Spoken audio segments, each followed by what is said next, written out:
what's up, folks? Welcome back to On Texas Football, and welcome back to our Sunday night live stream. I'm lifetime Longhorn Rod Davis. Pleased to be joined by the man, the myth, the legend himself, Bobby Burton, and also joined by the estimable Jerry Hamilton as well. We got a lot to get into on the show. Questions, comments, whatever you guys want to talk about, throw it out there. We'll try to answer as many questions as we can throughout the show. If you have something that's really eating you up, you got to get answered, just throw a super chat out there. Super chats always jump to the front of the line. You can interrupt the show at any time. Just throw out a super chat. I'd encourage everybody over there to head on over to OwenTexasFootball.com. Got a lot of great stories up there. Practice report also up there. You can go check that out at OwenTexasFootball.com. So we'll be talking about a lot of those reports that you can catch in their entirety, I should say, over there at OwenTexasFootball.com. All right, Jenny says, "Baby Bobby, turn off the chick flick and add the word." What chick flick? Now. No, I got to follow up. Sarah O.S., what chick flick are you guys watching? I'm just gonna tell y'all, I've been watching The Hunting Wives. If you want something wild, go ahead. Wow, I don't even know what that is. Is that a reality show? What is that? Oh, it's on Netflix. It's a series. It's It's pretty okay. It's pretty interesting. I'm about to check that out then. All right, Bobby. We need the people want to know what's the chick flick you're watching. It's on. I think it's on Prime. It was Holland with. Oh, that's a creepy one. Isn't that kind of creepy and weird? Yeah, it's getting creepy. I'm not really liking it right now. I don't know how much that's a chick flick either. I think it pulls you in as kind of it's going to be a chick flick, but it was kind of weird. I didn't even finish it actually. I'm with you, Bobby. Yeah. I think you and I are going to be similarly situated, Rod. In that See, hey, y'all ragged on me, and here comes Todd Lacey to my rescue. Just finished it today. Spot on. It's really good. Hunting Wives. Okay. All right, then. There you go. See, where you going to get recommendations for chick flicks and shows like that? I'm not sure it's really a chick flick. It's more than a chick flick. It's a strong show. All right, there you go. All right, so I like that. I'm writing it down, Jerry. I don't know if we can, Rod. I gotta be honest. I don't know if we can trust Jerry's judgment. He watches all the Real Housewives and says that's good too. Not all of them. I used to watch a few, but only to spend time with my woman. Though that was it. It's a quality time thing. So I will admit I have also had to watch a couple of Real Housewives, but I didn't initiate it. That was not my thing. Here's another vote. Here's another vote before we get to football. Jeremy McWilliams. My wife loves it. It's another 50 Shades of Grey. Oh, okay. It's a winner. Oh my! All right, can we go football, please? Let's go. That's why the people came, but we appreciate that, Jerry. CB always helping us out because he helps with the countdown, so we appreciate CB. 27 days to kickoff versus Ohio State, and throws out all of the great 27s throughout Texas football history. The greatest being a member of the obviously Mount Rushmore, I would say, of DBU, Johnny Johnson. Clay has to be the greatest number 27 of all time, but Michael Griffin's in that conversation too. He's in there, but Johnny Johnson is first round pick too. I think played nearly a decade for the LA Rams back when they were in LA. I guess they still are. Before they moved to St. Louis and then back to LA, I guess is the point. Michael Griffin, Joey Ellis was there around my time. He was a DB as well, Rod, corner out of Tyler, Texas. Wardell Mack, the current number 27. That's right. That's right. Yeah, Joey Ellis was a John Tyler guy, right? Yeah, yeah. Right there. And I played with Richard Hightower. We used to call him Peanut back in the day. Now NFL special teams coach, and has been for some time. So kind of climbed his way up that coaching ladder. Now is doing really well. So I played with him. So it was a special teams ace for us before, I believe, earning a scholarship like in his last season with Texas. And of course, Nolan Brewster. Shout out to Coach Brew. Nolan Brewster from the Coach Brew's son. So I actually he's pretty cool too. I met him a few times, hung out with him a few times. Speaking of Coach Brew, Rod, Tim Brewster was at the Pro Football Hall of Fame this weekend because his former player Antonio Gates, was there. Bruce went immediately from the Texas Longhorns back in I think 2002, if I'm not mistaken. Yep. And he became the Chargers, San Diego Chargers tight ends coach, where he got a young Antonio Gates going a from college power forward. He got a college power forward. That's crazy. Yeah.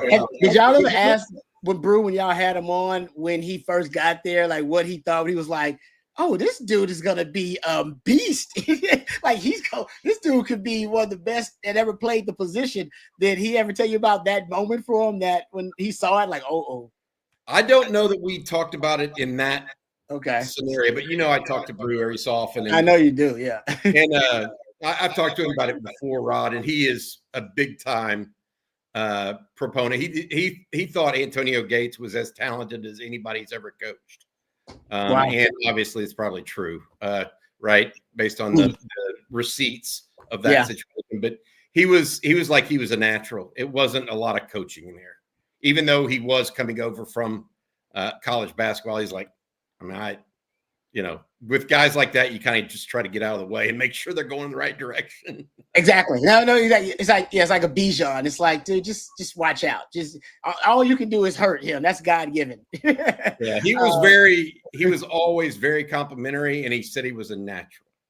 Now he said you had to do work with him, but it was just, he had he also said he had a way and he mentioned basketball as part of it, just a way of boxing people out and using his body to kind of frame the pass from the quarterback, if that makes sense. Oh yeah. Yeah. He was big on that too. Do we believe that before we get to the questions, I see him obviously starting to pile up. So we didn't see your questions in super chats. That the tight end position has more of those experimental developmental projects than any other position. Right? The guy that played for the Saints that was a power forward at Miami that played against Texas in the round of 32 way back. What was his name? Same thing. Was a college basketball power forward at Miami. Frank Haith was the head coach. They played Texas in the NCAA tournament in 2008. What was I'll find his name. Is it not Jimmy Graham? Is not him? Yes, Jimmy Graham. Jimmy Graham was a power forward at the University of Miami that played against Texas in the NCAA tournament. And he's like undersized guy, went on to the NFL and had a great career. Now he played some at Miami too, though. He played college football some at Miami. I don't know how much though. Yeah. I don't know. Okay, I'm not sure how much. That he never played college football. That's freakish. I can't fathom that. To be that naturally good at something at the highest level and still be a Hall of Famer, that's got to be unheard of. That's got what Jimmy Graham did was after his basketball eligibility was up, he played 1 year of football at Miami before going to the NFL. Just 1 year, that's all. Remember, at one point, he tried to change the game because he wanted to be considered a receiver instead of a tight end. So he wanted to be paid like a receiver instead of a tight end. And his argument, actually, which was sound, was that I don't line up in line as much as I line up in the slot and out wide. So yes, I should be paid like a slot receiver. It was a sound argument. I believe Sean Payton is the same. So like, no, not happening. But there you go. That's crazy. Tight end, and Texas starting to get some freakish tight ends too. Yes. To tie it all back to Texas, I think Texas starting to get some freaky tight ends. All right, let's talk Texas, gentlemen. Let's get right to it. Super chat from Michael here. Michael, thank you for the super chat. We appreciate it. He says, Rod, I know you keep tabs on talent out of certain metroplexes.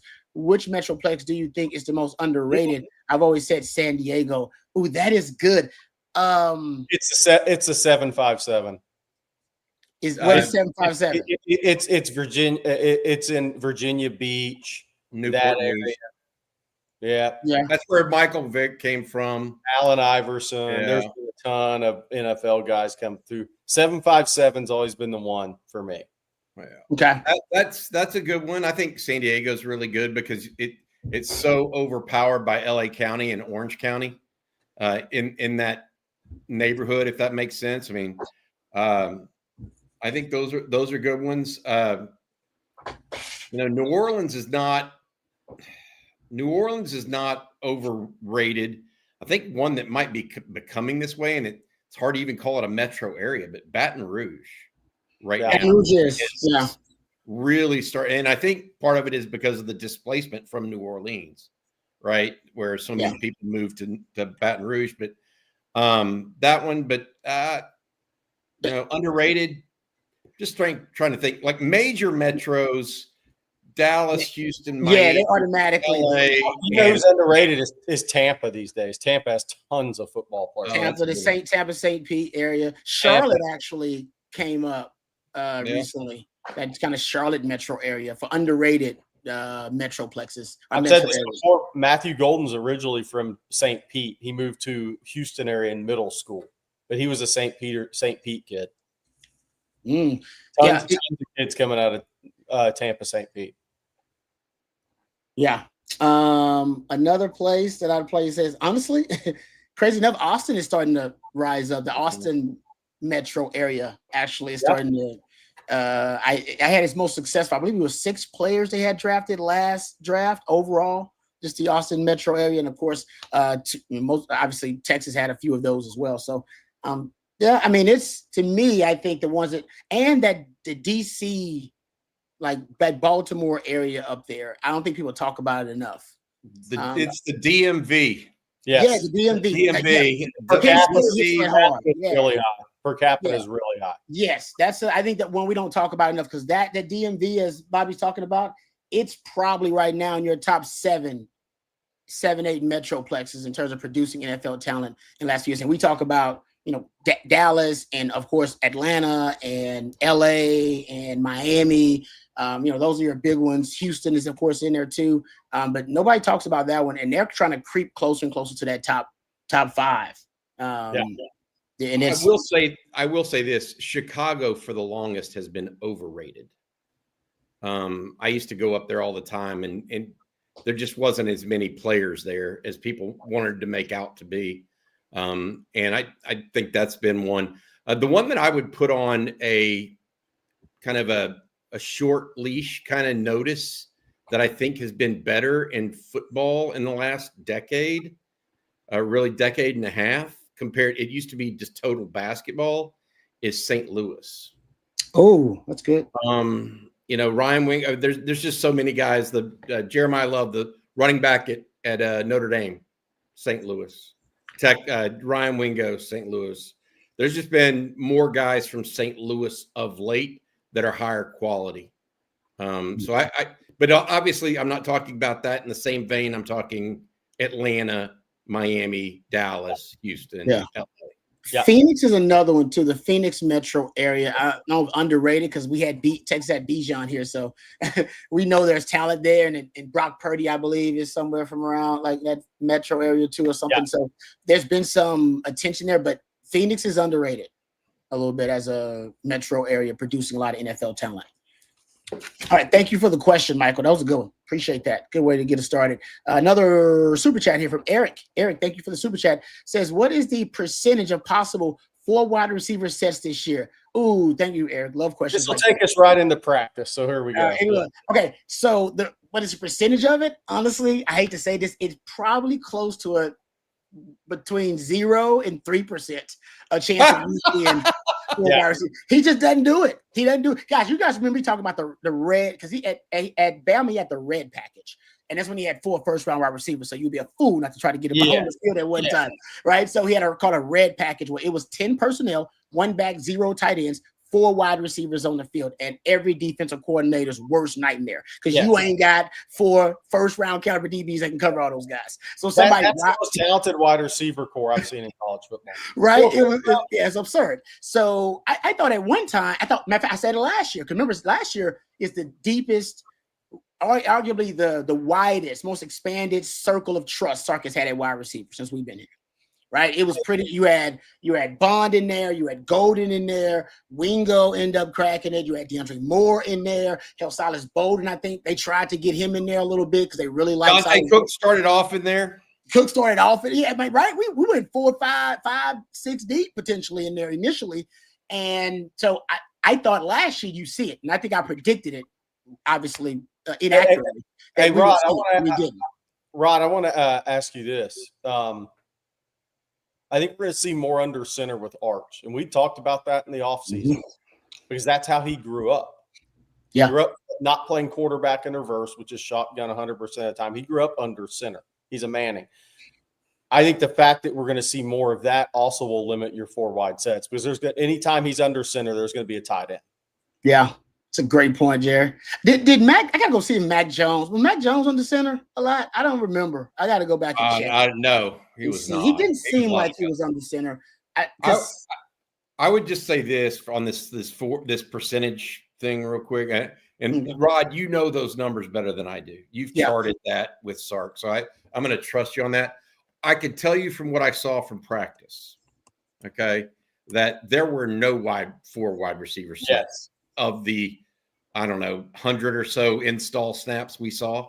Yeah, I mean, not once. There were even more 2 tight end sets. Yes.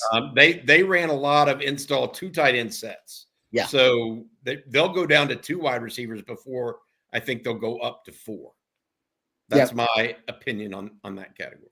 And Bobby's right. No, wait a minute. One thing I will say, they may flank a running back out in that scenario to make a 4th wide receiver, but it's really a running back on the edge. Yes. If you're just talking about personnel groupings, to Bobby's point, the average for Sark in 12 personnel has been 35%. He basically averages 50%, 11 personnel. 11 personnel is 1 back, 1 tight end. 12 personnel is 1 back, 2 tight ends. So basically 80 to 85% of your snaps, guys, 2 personnel groupings since Sark has been here. And he sprinkles in a little bit of 21 pony package, used to sprinkle in some 6-0 line package.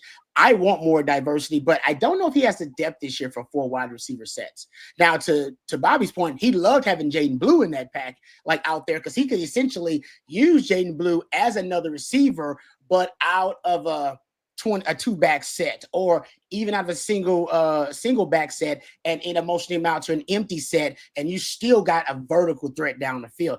I don't know if Texas has that at the running back position this year either. So I'm kind of with Bobby. I think you're going to be seeing more 12, more power sets. Hell, you're actually, I think, trending toward 13 personnel at one point if you really like your tight ends, more so than a 10 personnel package. My bet would be you, and from what I know about Sark, you may see 13 personnel before you see 10 personnel. He'd really have to like his tight end group then. Exactly. I mean, because he does that, he's going to be taking some playmakers off the field too much. But he doesn't like taking tight ends off the field. Like he said it's the second most important position behind quarterback, and I believe him based on the way he uses the tight end and how much the tight end is out there. So thank you, Eric. That was a good question, Eric. We appreciate that one. I will say this too, to your point, Rod. I mean, there's no reason to, given the production his tight ends have seen. Amen to that too. Ever since he's had JT Sanders, the production of that tight end room, 2 years with JT and last year with Gunner, I don't think he's. Why would he? But I can say this from watching practice, I did not see a single 4 wide receiver set. Now we saw some motioning out of the backfield and all that other stuff. But okay. All right, guys, let's get to some practice reports. Shout out to my man CJ Vo, did a great job over there at ontexasfootball.com with a great write-up. I'd encourage everybody to go over there and go check it out for yourself. Jerry, I'll throw it to you. What about some of the practice reports stood out to you that you thought was most compelling? I would say Amari Winston making a couple of big plays from what we heard. Warren Roberson, a couple interceptions. That you're really coming on at that point. I mean, you start going from a guy learning technique for a couple of years, learning a position, to going out and making plays on the football. That's when you got a chance to really get on the field. So, I mean, that's what's Texas looking for: pass rush and guys that create turnovers, right? I mean, without getting beat over the top. So I think that was pretty good to hear on Warren Roberson. I think it was a spirited practice, which can go one of two ways. Yeah, that's true. I mean, so also on Warren Roberson, he was returning kicks yesterday. Yeah. So add him along with Ryan Niblett in the kick return category. Okay. Couple other things that Jerry mentioned this, and I wrote it today on TexasFootball.com. Put it up there. Things did get chippy yesterday at practice. And Rod, you can speak to this. It's not uncommon for training camp to get chippy at times, offense, defense, etc. It got chippy twice yesterday. and Sark said, "Enough of this. Y'all are running." And so they ran sideline to sideline, 53-yard sprints, and then did some gassers, and then got back to practice. He wasn't having any more of it. But Rod, I think about that. How often do you think that happens, where a coach, things get chippy enough, a coach saying, "Enough of this, y'all are going to run for a little bit here"? Like once a semester, once a year, something like that. Yeah, easily. I mean, I just heard about the Cowboys have some issue like that earlier too. I think I think when it gets in the way of productivity at practice and you said you're having multiple skirmishes, so you can't even get stuff done.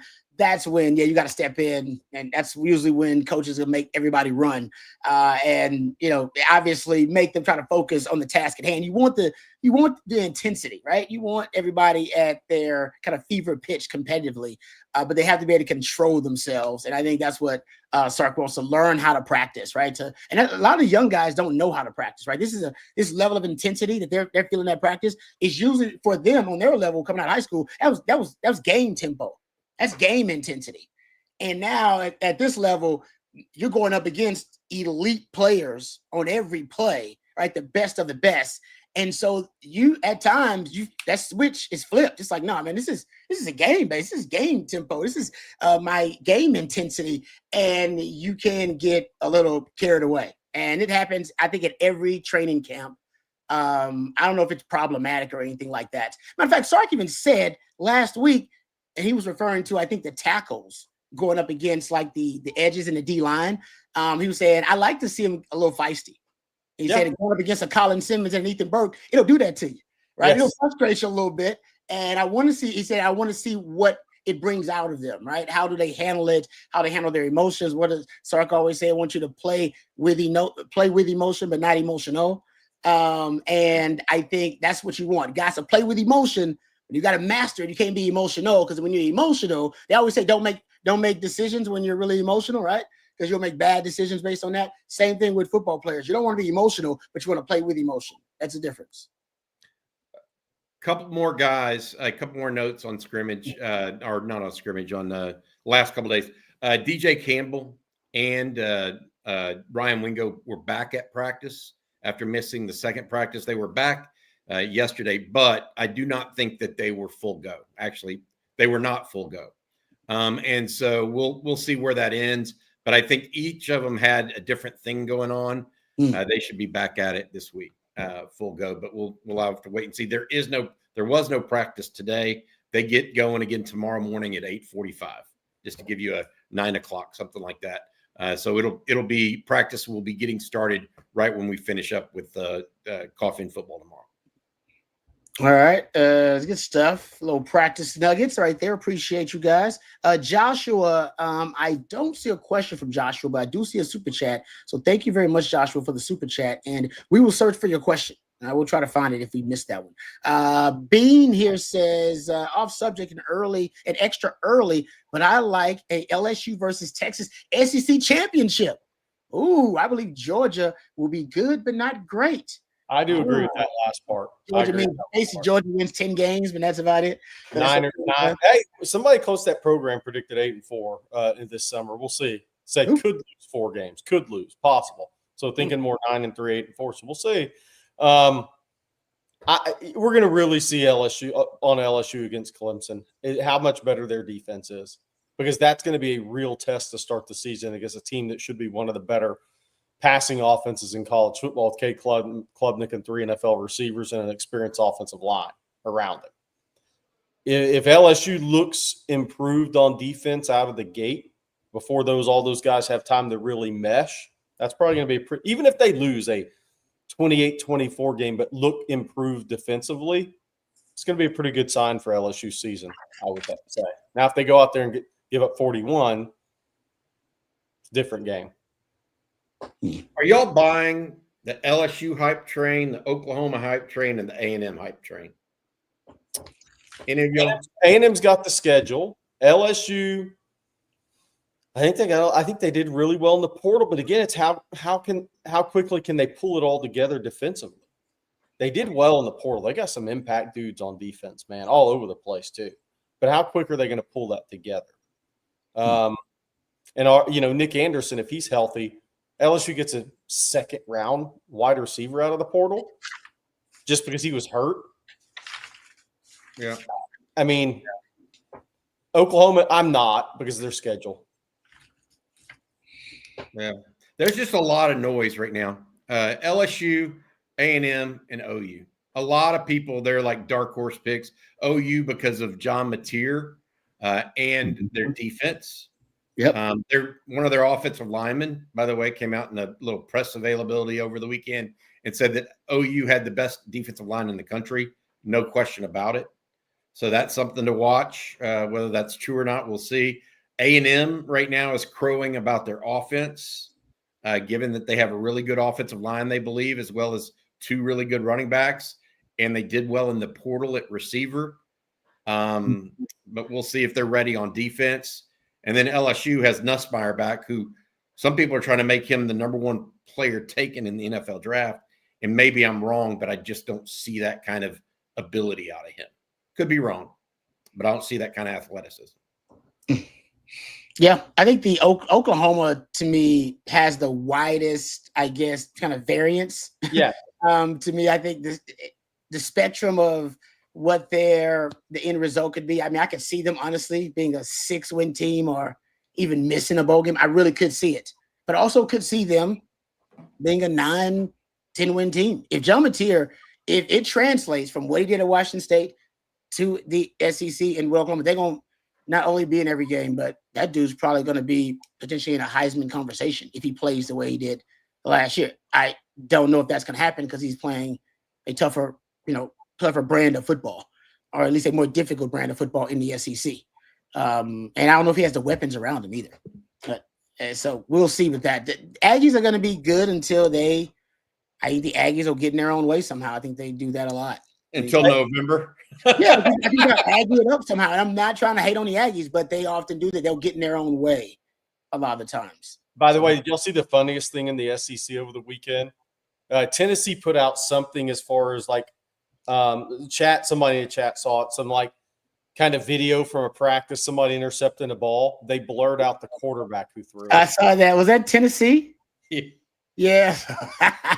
You know what? Honestly, I know, Jerry, that is kind of, I mean, I agree. Like, I mean, give me a break. Yeah, that's soft. It is soft. That is candy. You understand why they're doing it, because social media, they will make it about the quarterback and not the play that was made by the DB. Nobody cares about the great play that the DB made. Right. Look at that quarterback, that trash quarterback who threw that pick. It's like, what about the great play that the DB made? Nobody cares. It's really about the quarterback. Hey, you think Tennessee's triggered over Nico? They're blurring out quarterback.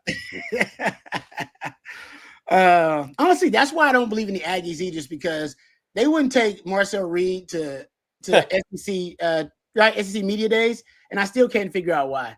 I'm like, if your own coach won't believe in you to be a leader, why should I? Hold on. I got to respond to Josie. No, you weren't playing Ohio State. You didn't throw that, but you did against Ohio State. Oh, man. See? Josie, you and I learned that goodbye. Taking shots. All right, let's get back to the super chats. For the pool. Jerry was looking at Arch's 247 profile and saw he had only 14 offers. Is that weird for the number one player in the class? Do you know why so few offers? Yeah, so they didn't even report on offers. Right. Arch's first social media post in his life was, "I'm committed to the University of Texas." That was his first social media post ever. They just weren't.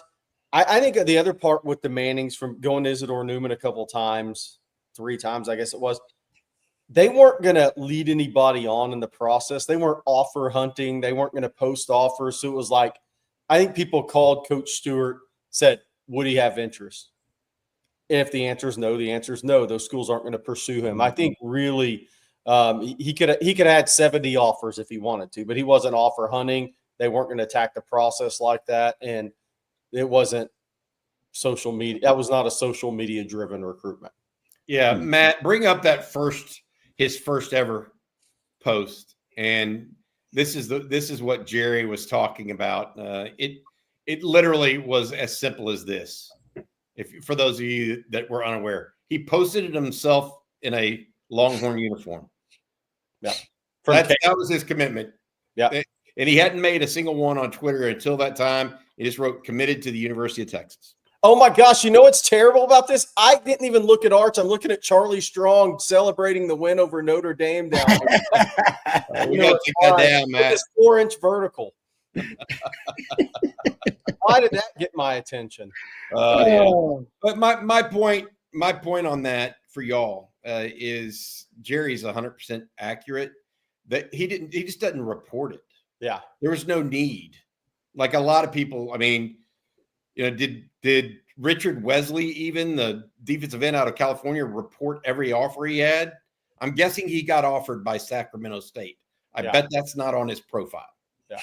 You know what I mean? And so Arch did, the number of offers is not necessarily accurate on profiles across the industry, not picking on 24/7 here.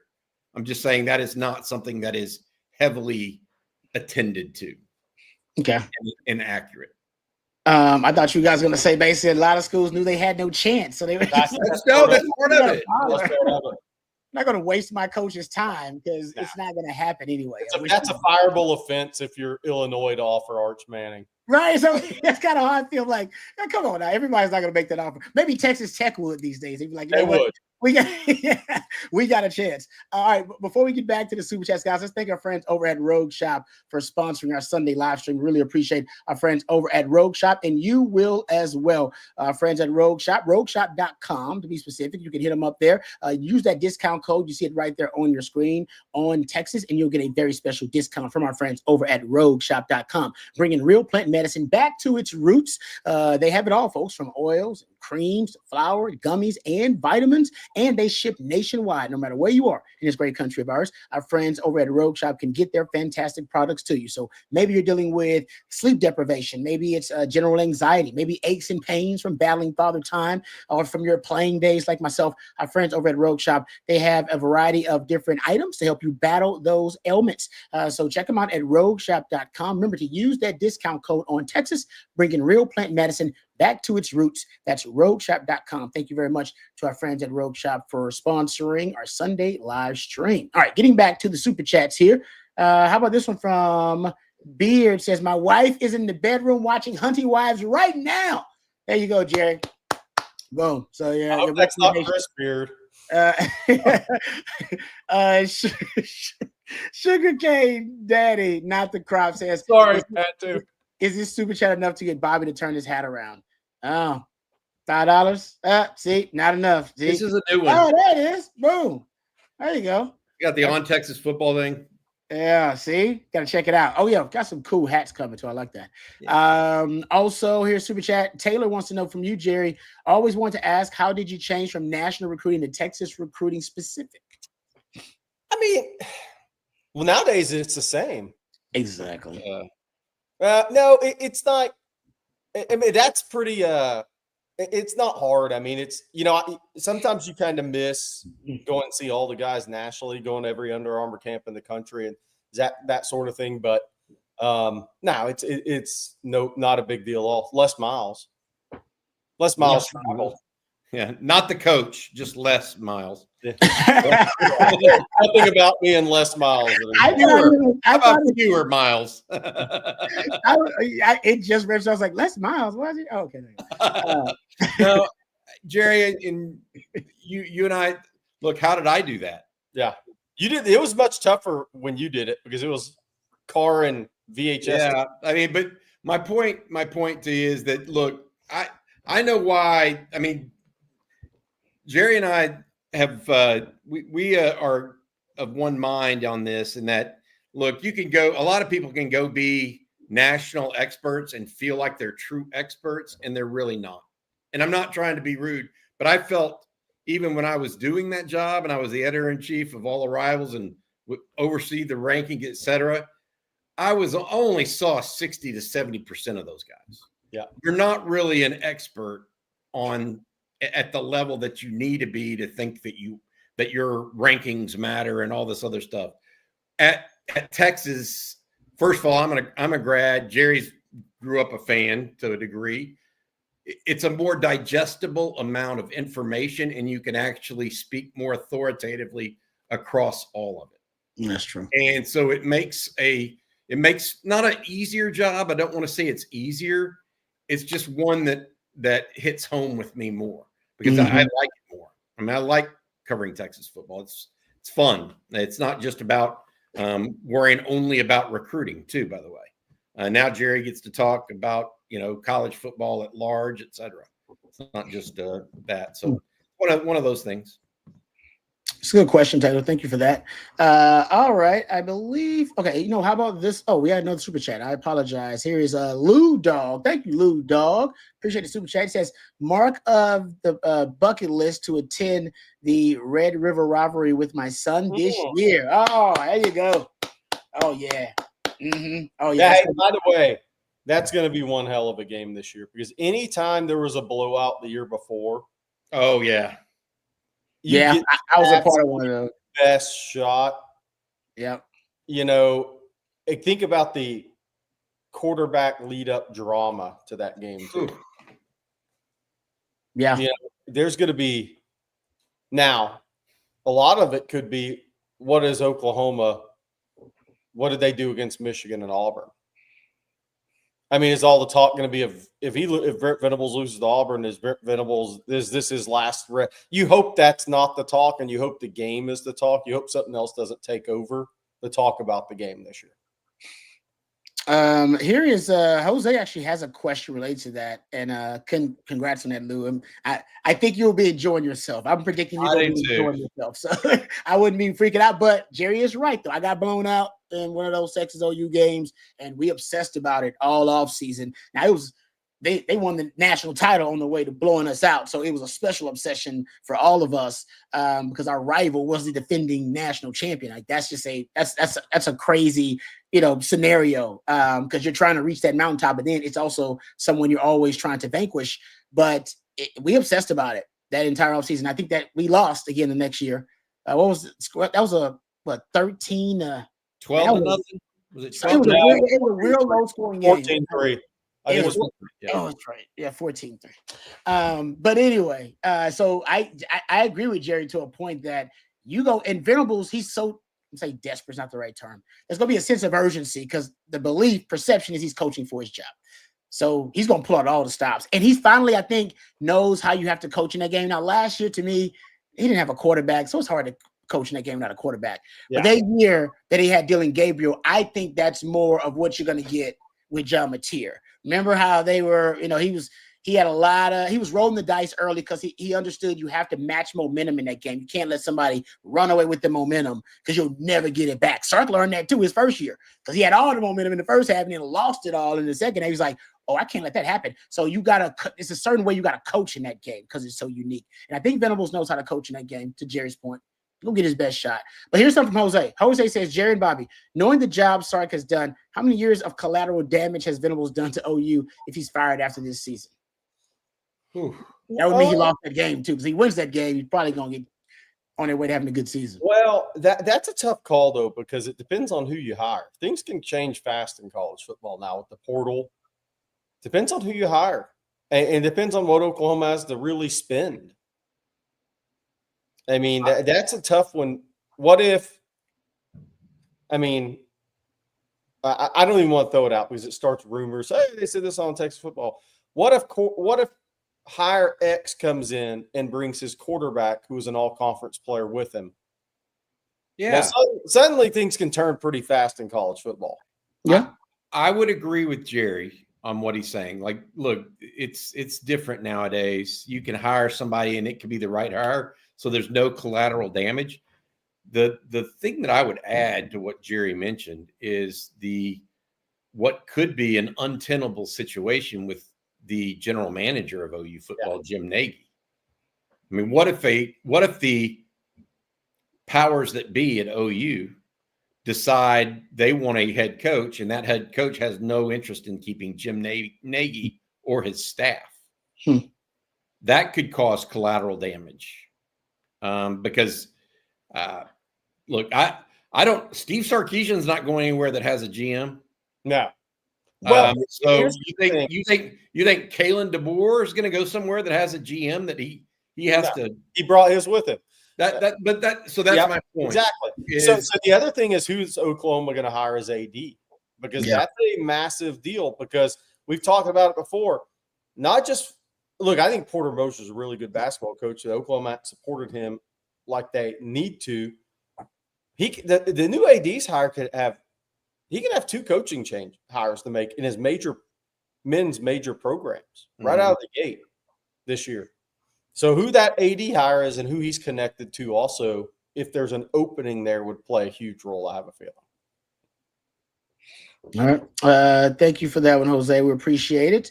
How about this one? This is from Sailor Joe. Said, I heard an interesting theory by Josh Pate. Let's say Wingo gets over 1,000 yards and all the TDs basically that Jeremiah Smith has this year, I guess match him in touchdowns. He gets overlooked and Arch receives the glory. Okay. I mean, probably. I will say this. Don't tell DeAndre Moore that Wingo's going to get over 1,000 yards and all the TDs because he thinks he's going to get them all. Based on what he told us in that media availability on Thursday, I don't know if y'all caught that. Yeah, it just sailed by. So many other things were said, and we were caught up covering practice. But DeAndre Moore, he said, "Look, I want to be the best. I want to win the Biletnikoff. I want to break the all-time Texas touchdown record for receiver." And I want to catch 1,200 yards of passes. So Josh Pate, it ain't Ryan Wingo, according to DeAndre Moore. it's DeAndre Moore. And I'm not saying anything negative. Y'all know I love Ryan Wingo. I just things like that. I think that I don't even. Does Josh Pate know who DeAndre Moore is? I don't know. Exactly. Good point. I mean, and I like Josh, by the way. I'm not knocking him at all. I'm sure he does, but at some level, that kind of stuff, I think that's preseason fodder. My only comment on this, I hope we have to bring this back up in mid-January. Yeah. If Ryan Wingo gets 1,000 yards, Texas is probably playing 16 games at least. Yeah. Yeah, because I think DeAndre Moore is going to have a good year too. He looked good, and man, he looked good. He does. He looks crisp, right? He kind of reminds me of Matthew Golden, how crisp they are in route running and just very polished now. He looks like a veteran out there. So I'm with you. I think DeAndre Moore is going to. Now I don't know if he's going to do everything he said, but I think he's going to have a big year. But if Ryan Wingo has 1,000 yards, I think Jerry's right. I think that means Arch killed it. Yeah. Hey guys, I said this when Jeff and I did a wide receiver video. Everybody I think the main thought process of the majority of people is, Arch is going to throw the ball vertically. So everybody just kind of goes towards Ryan Wingo as the big beneficiary of that. I actually think it's DeAndre Moore because he's a great double move route runner. He's playing out of the slot. You saw him and Arch connect down the field last year. Mm-hmm. I actually think, I know everybody's just leans to, 50-50 balls, Ryan Wingo. This all fits Ryan Wingo vertically. I think DeAndre Moore is going to be the biggest beneficiary. I like that theory. That dude can spin people around and double route people. Yep. I agree with that. And targets to motion, I'm a big fan of, and he's going to be the motion guy all the time. Scott wants us to know it is, he said it's 5:56 wherever he is, but wherever you are, it doesn't matter the time because OU still sucks. Thank you, Scott. Yes. They are, and they always will. All right, getting back to the questions here. How about this one from David Keith Williams? Always has great questions. He says, at Mayo Hamilton, which do you think is the better 2027 cornerback, John Meredith or Joshua Dobson? I hope to watch Dobson play this season. He's about 20 miles from where I live. Thanks, DKW. It's going to be tough to be better than John Meredith. I think John Meredith is a pretty elite guy. Rod, we'll watch some film on him soon. Okay. John Meredith at Euless Trinity is pretty elite for a corner. So the size, the closing speed, the hip. There's a lot to like there with John Meredith. A lot. John Dobson's good too. I don't like. This is a tough question. It's going to be tough to be better than John Meredith. Somebody's got to be a real dude. Dude, I like that. All right, let's see. Ekim says he wants to know from all of us, who do you see being a potential top draft pick after this season? For the Longhorns, obviously. For the Longhorns, yes. I mean, Anthony Hill is the one that's trending toward being that guy. And it's weird because usually off-ball linebackers they're not considered, elite draftable like prospects that position, just because it's not considered a premium position. But because he has a premium skill set, because he can rush the passer, multiple draft analysts that I've already, kind of looked at some of their way too early mock drafts and some of their draft analysis of the 2026 draft, they mention him as an edge rusher or as a guy that can rush off the edge a ton. So that's why Anthony Hill depending on how he tests, testing is a big part of it too. I mean, a dude could trend toward being like a top 15 pick at off-ball linebacker, and that's really high for off-ball linebackers these days. If he tests freakish, he can go even higher than that. But I think right now he could be top 15. That's pretty good. Really good. We're just talking about DeAndre Moore. I think he's got a chance. My sleeper to be a top draft pick, meaning a first, second round guy, Jelani McDonald's my sleeper. That's good. It's my sleeper on this team that's draft eligible. Trevor Goosby's really not a sleeper if he has a great my sleeper guy's Jelani. That's good. Damn it. If that happens, that defense was really good. Rod, we were talking about this on TexasFootball.com on the message boards today, and people were the defense won the scrimmage. It wasn't a scrimmage, won the practice the last couple of days. They've just been more dominant, I guess, in some individual drills, et cetera.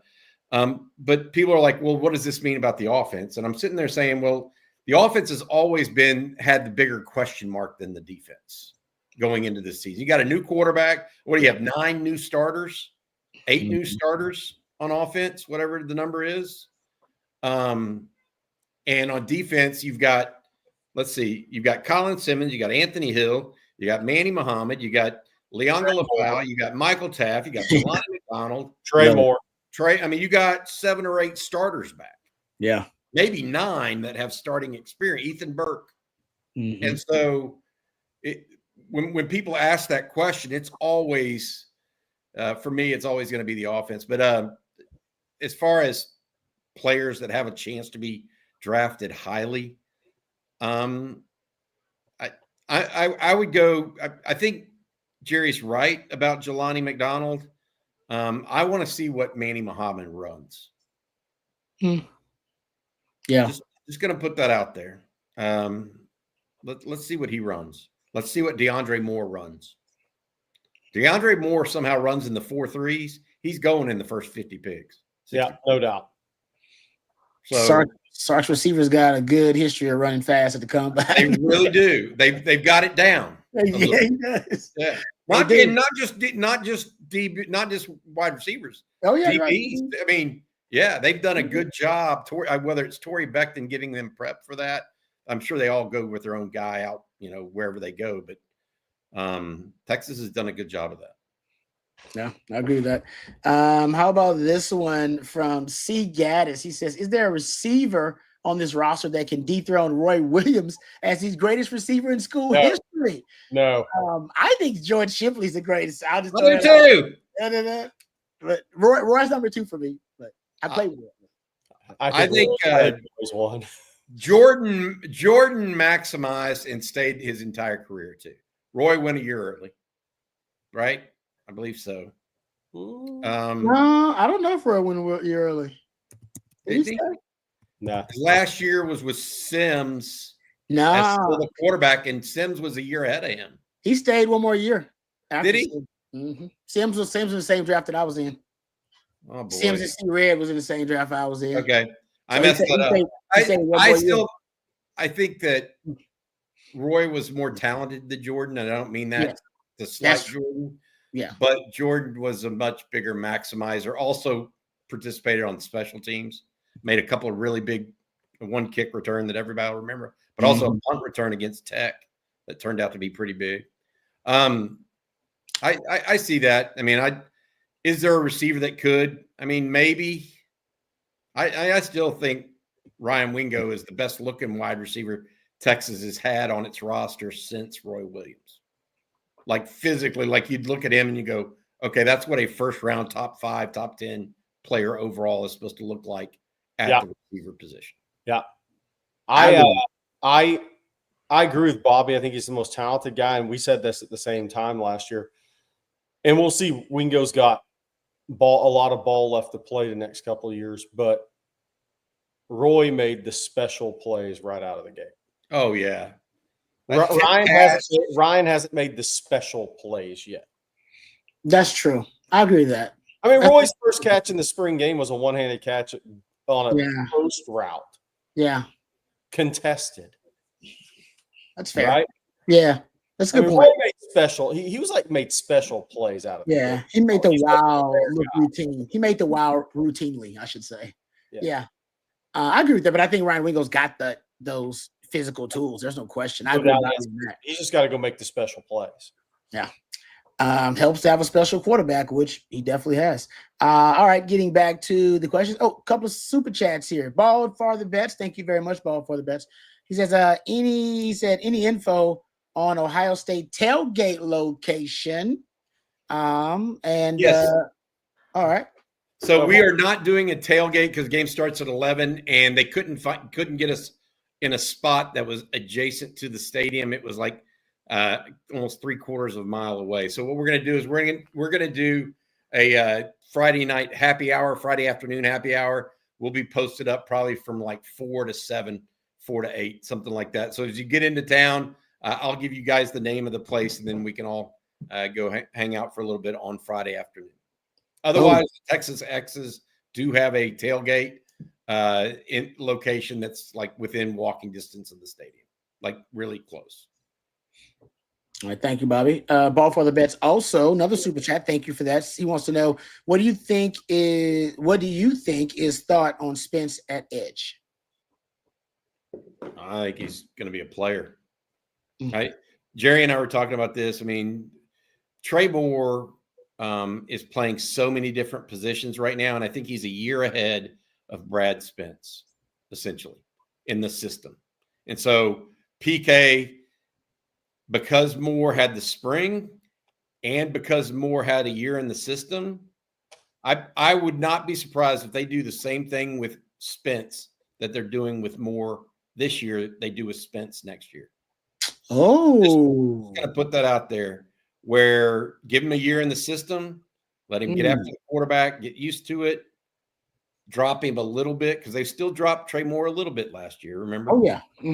And run that through, because that's kind of my feeling. I do think that Brad Spence is, and I love what Trey Moore does as a pass rusher, but he's kind of that silent assassin type. He's not a, wow, did you see that move type of guy. Brad Spence is more of that, wow, did you see how fast he got around somebody? There's a little bit more wow factor, but that's what I think right now on Spence at edge. And I do think I think he might be one of those guys they can drop, play in. Like that. Yeah. Let's see if he stays at the same position all season. We'll see on that. Yeah. Injuries, knock on wood, could have something to do with all that too. Yep. But, I like that. Eyes on Texas, greatest player that never was at wide receiver. Greatest player that never made it at Texas at wide receiver. I mean, I thought Robert Timmons was phenomenal coming out of Flower Mound Marcus. That's good. Yeah, I got a couple of them. Remember, remember Malcolm Williams had that game against Tech that time? He was a hell of an athlete. And we was like, oh, that dude, he's going to be a star. And I don't think he ever had a game even close to that ever again. Montrell Flowers, a good friend of mine, was he was talk about world-class speed. I want to say Montrell wearing some ridiculous time. Now it's not that ridiculous. He's probably like a 10-2, 10, something like that, but he could fly. Oh, yeah. He had like I think a kidney injury or something that ended his career prematurely. He was a really good player, never was at wide receiver. Who else? He was just starting to make a dent. He was. When that injury became him. Wasn't it that he was born with one and he had an injury? Yes. They found that out like when he had the injury. Play anymore. Yes, and they were like, dude, you had to end his career. It's a great point, Jeff. I forgot about that. Ooh, somebody said Lavelle Pickney. That's interesting. Yeah, he played. I think he's a starter for 4 years. Yeah, he balled. Now, did he live up to his potential? No. All the coaches would tell you, hell no, because he was that dude had world class, like elite potential at receiver. So he might have come up short, but I think he still played. I'm talking about guys who never realized any potential really at Texas. Yeah. Highest drafted receiver from the University of Texas in history. Highest drafted receiver.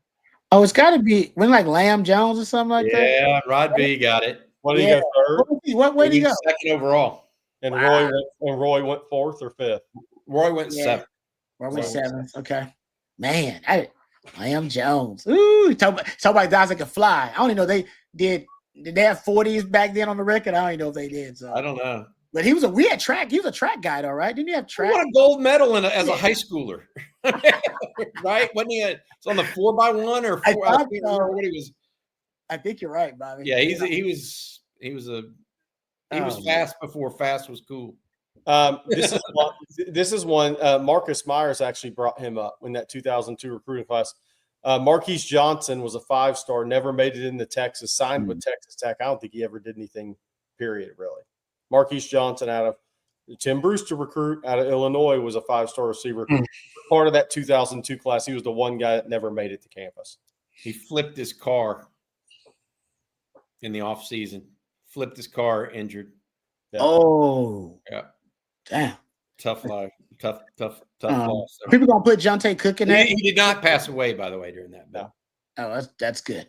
Are they gonna put Jonte Cook in that conversation too? No, he's not that talented. He's not as talented as those guys. He was an overranked kid coming out. All right. Good question, Eyes on Texas. How about this one from Hookem from Arkansas? It says late to the show. How are the running backs looking so far for fall camp? I think we will for sure need 2 this season, no doubt. Hookem from Arkansas. Thank you for the question. What are you guys' thoughts about the running back position overall? I heard that Cedric Baxter and James Simon looked good yesterday. I would say this: they're still not tackling to the ground. Right.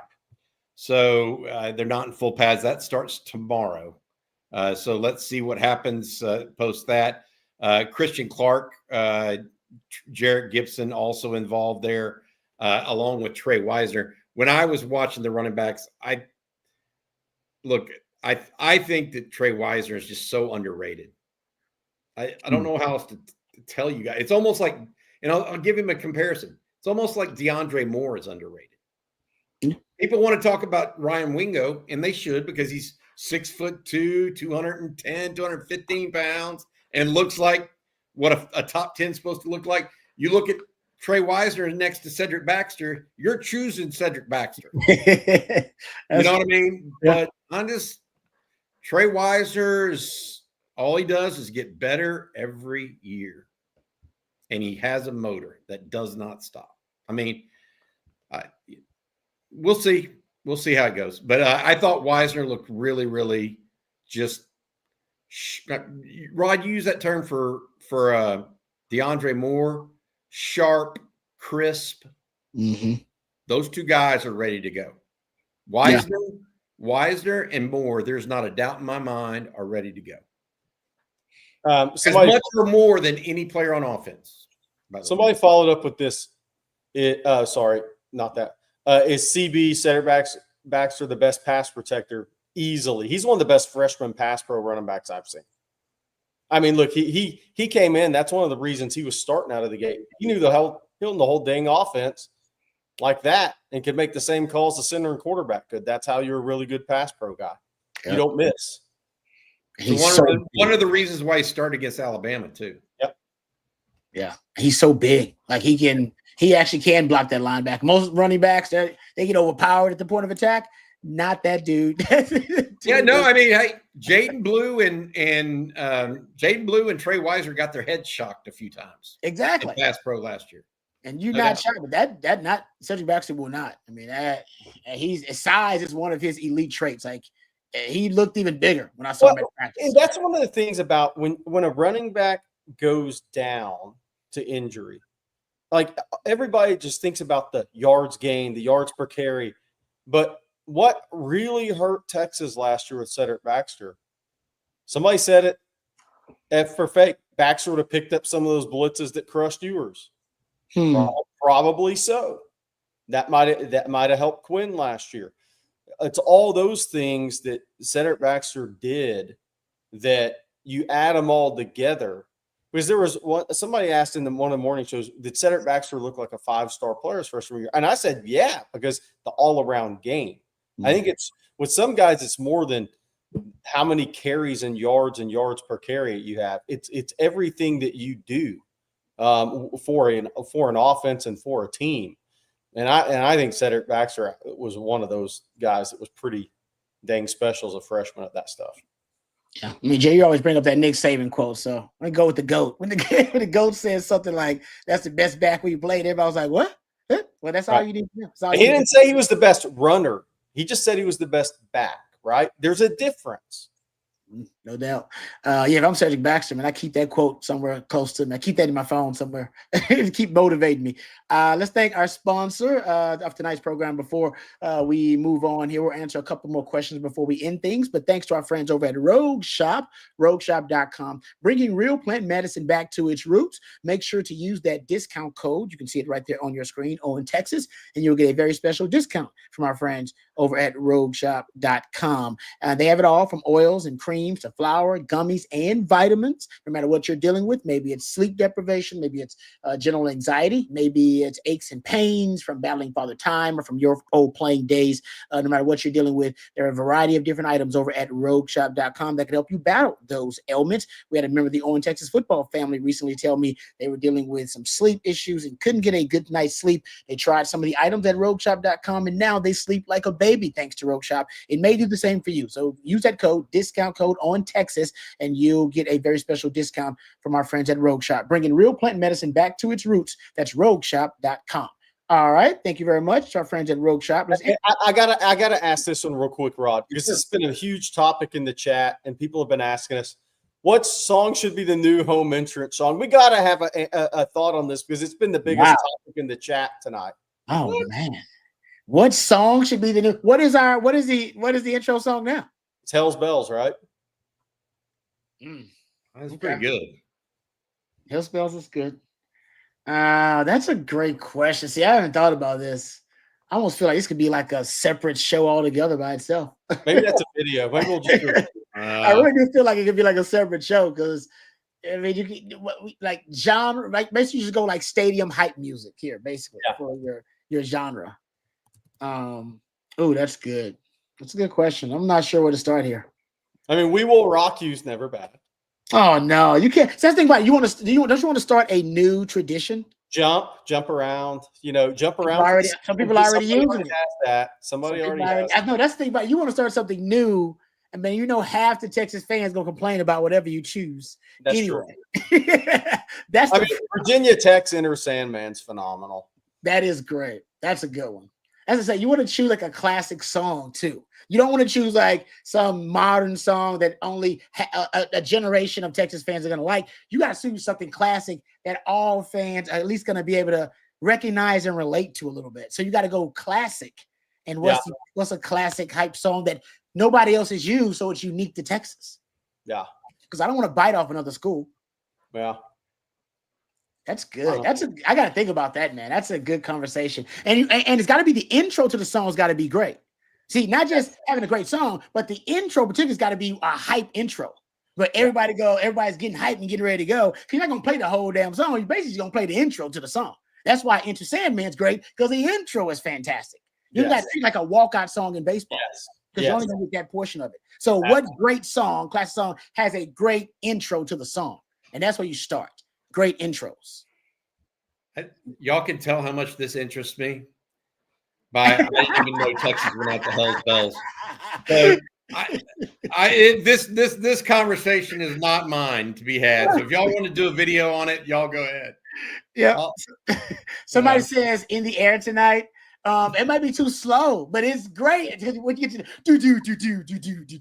Yeah. But it takes a long time. Isn't it like 3 minutes? When do you get to the drums of In the Air Tonight? It's a long intro. Yeah. It takes too long. Oh man. We can we'll let Bobby get away from this topic because he could care less. But I see y'all with some great like hip hop songs. But if you choose a hip hop song, just know you may gonna lose like a generation of fans who not necessarily they don't like it, they just don't know what the hell it is, and they might have to get used to it and get hype about it. So Voodoo Child is not bad. Now Voodoo Child is not bad by Jimi Hendrix. That's a great intro. Yeah, it really is. So, okay, sorry. All right, move off this topic because Bobby is getting annoyed. It was the most popular thing in the chat tonight. Still is. I know because you can talk about it forever. Yeah. I mean, where are we going to go here? It has no bad suggestion, really. It's all about what your preference is. All right, I'll do some research on that. I'm gonna do some research on that. I might have to me and CJ and Jerry and maybe Jeff. We'll have to leave Bobby out of it. Do a video about it. So, all right, let's get super chat here from Katie 35. I'm the best. Let's talk Quinn Ewers tearing it up at Dolphins camp. He is. Thank you, Katie 35. I'm the best. He is. And honestly, all I can think about is Quinn in them Bama games and in that Michigan game before he got hurt. And that's how he looks. He looks like that every practice. I just think it's a healthy and confident, by the way, confident Quinn. And that's the way he looks. But I mean, he ain't got hit and they're not hitting. That's a different story altogether. Once he got to play 17 games if he's going to start for the Dolphins, and he's got to get hit. He will get hit because the Dolphins ain't that good. So, and the games start this week, right? Preseason games. Yeah. This is when it gets real. Yeah, let's see when the pocket closes in, because that was it's not the arm talent or even it's the quickness that he diagnoses things. By the way, Mike McDaniels and Steve Sarkisian have a lot of the same plays. I don't know if you noticed that. Yes, the highlight film that's going around of Quinn, that he's making all these throws. Every single one of those throws he made in college. Yep. So he has hit the ground running in part because I legitimately think that Texas offense has some very similarities. We also need to remember this. There wasn't a great running game for Texas and Quinn Ewers last year. You know, he had a better running game his sophomore year and then a little bit of his junior year until Jonathan Brooks got hurt, right? Yeah.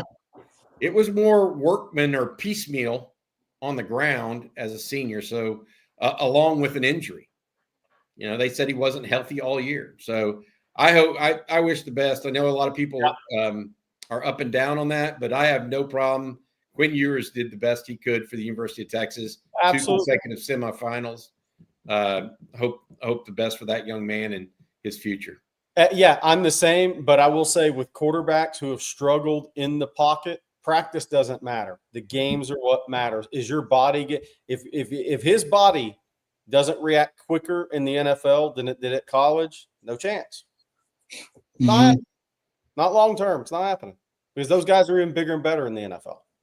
Yep. Got to react in the pocket and play in the pocket better. And that's reactive quickness. That's feet moving. That's everything. And maybe it was a health issue. Yeah, maybe he didn't feel confident to do it late because he did it early against Michigan, Jared. He did. I said what I see in those clips, and Bobby's right, those offenses are very similar in terms of conceptually. But he just looks like the best, that I've seen him, and the best I've seen Quinn is in those early games before he gets nicked up. Looks really good. All right, some more super chats before we end things here. Justin says, one thing I've heard less of in Sark's tenure is player regression. Is coaching or culture more to look at for that result? Thank you, Justin. That is a really good observation and question. This is a good question, period, because is the easiest answer the guys who are regressing hit the portal and they're gone before you see regression? Maybe. That's a good point. I mean, Justin, it's a great question. It made me think from that standpoint. In college sports, are the guys that regressing just out the door and hit the portal so we don't ever really see true regression? A producer, Matt, might argue FSU's seen true regression. So it could be two different answers, right? I would say this. You hear less of player regression when you have so many people progressing. Yeah. And being successful. For years, and every Texas fan that followed Texas in the 2010s knows it, 5 stars would come to Texas and end up not being 5 stars. Well, that's not happening right now. Yeah. Those guys are performing up to that level, and then even some of them beyond that level, right? And I think that for that reason, there are still going to be players that regress because they come in and they don't take football seriously. Mm-hmm. They don't take their workouts with Torrey Becton seriously. They don't take that next step. But Sark's created, and I do think this is a culture more than coaching. Sark's created a culture where if you ain't working, you're going to get left behind. Mm-hmm. And so it's fine with me if you want to regress, but somebody else ain't gonna, because they're going to move forward. And so I think that it's more culture than it is coaching. And I do think regression doesn't seem to happen as much because there's too many positives going on in the program right now. It probably still happens at times, but I think that right now guys are moving forward. Like Ethan Burke's better today than he was last year, than he was the year before that. And he's not a 5-star guy coming out. I think Colin Simmons is going to be better this year than he was last year. Like Andy Hill is a 5-star, played better last year than he is freshman year. I think all those guys, the thing with them is, they're moving them forward. So it's not just, and regression may not even be the right word. It may just be status quo. So C. Gaddis brought up the guy we're talking about. Tremendous talent coming out of high school, Sadir Mitchell. So he's not progressing. I don't know if he's regressing. He's here, and now he's gone. Yeah, he's just status quo. To Jerry's point, it's like, we never saw regression because he's out. And that goes to what you said about Bobby. The culture almost pushes those guys out anyway. It's like, hey, man, somebody else is stepping up while you stepping out, just so you know. If you ain't stepping up, somebody else stepping up in your place, that means you're going to be stepping out. And so it is, I think, a culture thing to do with too. And I think there have been a couple of instances of regression, but it's not, I don't think it's debilitating because it doesn't happen in mass. It's very specific, right? It's like Bert Auburn regressed. Quinn Ewers regressed from 2023 to 2024, right? But could have been because of injury. I remember Xavier Worthy had that year. Was it from 1 year? Yeah, he had off year that year. So that's a little, but it's like I said, it's never in mass. It's very specific, and I never see it. Like I said, those are some of the few I can think of. I can't think of many where I can specifically look at a player and go, "Oh yeah, he didn't get better from 1 year to the next." That was regression there. It doesn't happen a lot, to Justin's point. All right, Sark's done a great job in that regard. I mean, he really has. Yeah, and I do think it's just. I know it's not the next man up mentality. I know that coaches it's just, if you're not going forward, somebody else is going to be. Mm-hmm. I'm going to recruit over you. I'm going to go to the portal. You make your own bed in this life. Can I add another piece to this? Because I think a lot of times, like one of the things I've always talked about with NIL is, it's really going to show who loves football that you start making money and you still work really hard at the game. Mm-hmm. But here's the flip side to that. Are we going to see a little less regression at the power programs because they are getting paid? And there's an expectation that comes with that that's a little different than like you signing contracts now. Yeah. And you aren't skipping workouts as that contract's null and void and your ass is out the door. Like, are we going to see a little less regression at times because these guys are under contract? That's a good point. I don't know. Sark would fire a $500,000 a year coach if he wasn't doing his job. Mm-hmm. So just putting that out there. No, good point. I agree with that. And some of these guys are smart where they're working now with individual coaching too on the side. 100%. And more than you ever have too. So to your point, Jay, they're getting the work in, man. All right, a couple of more super chats here. This one from Catch the Wave. Texas held Jeremiah Smith to 1 catch for 3 yards last year. How'd they do it? And what must they repeat or adjust to contain him? I'll happen again. Thank you, Catch the Wave. Yeah, if you are, there's no way Ohio State's going to let Texas just do that again. No, and Texas had a great game plan. Essentially, they always had a guy over the top or they always had a guy underneath him. In addition to the guy that was covering Jeremiah Smith, they always had somebody underneath or over the top of him.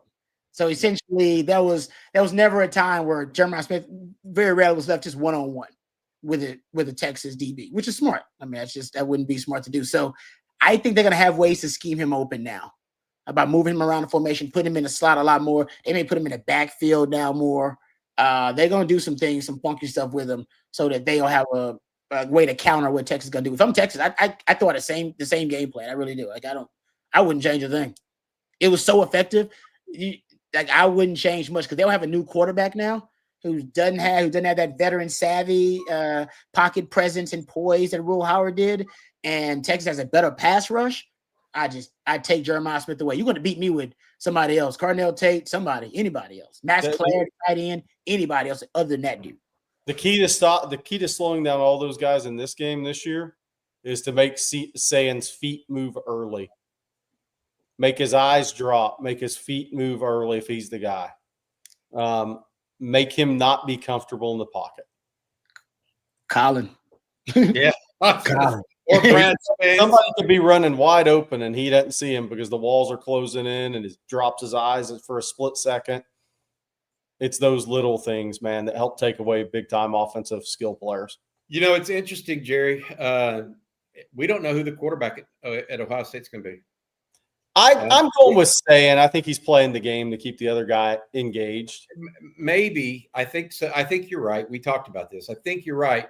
One of the things we have on our message board, if you're interested in this sort of stuff, one of the things we're doing is keeping up with Ohio State and what's going on at their fall camp. So we have a pinned post. I think it's pinned where people are basically adding things that they're hearing. Like there was an injury at their practice with one of their starting DTs. It wasn't a long-term injury, but so he's back on. We're keeping up with stuff like that heading into the first game. If you want to check that out. That's awesome. Great stuff over there on TexasFootball.com. All right, getting back to the super chats. Thank you, Catch the Wave. Billy Woods.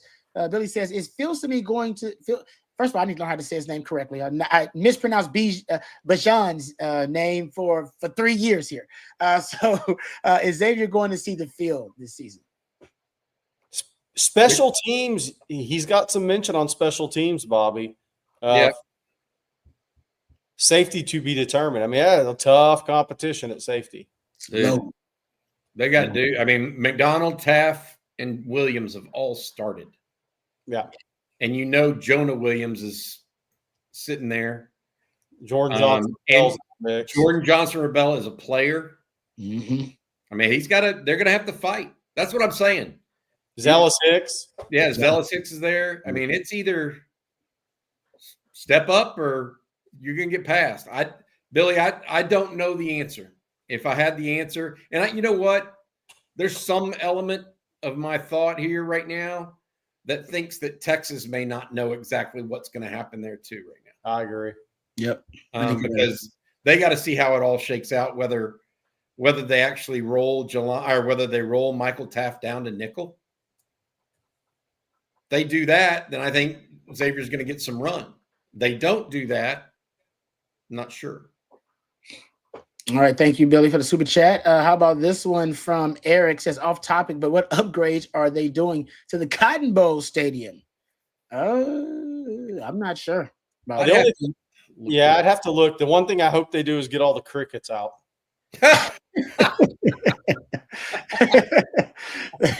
They do have a lot of damn crickets in there. It's a good point. Oh, dude, thousands of crickets, up in the covered under the shaded areas, like at the top of that first level. I mean, I sat up there 2 years ago. I thought I had crickets in my shoes at the end of the first quarter. The Cotton Bowl used to have the worst press box known to man. They've improved it, but I mean, it used to be horrible.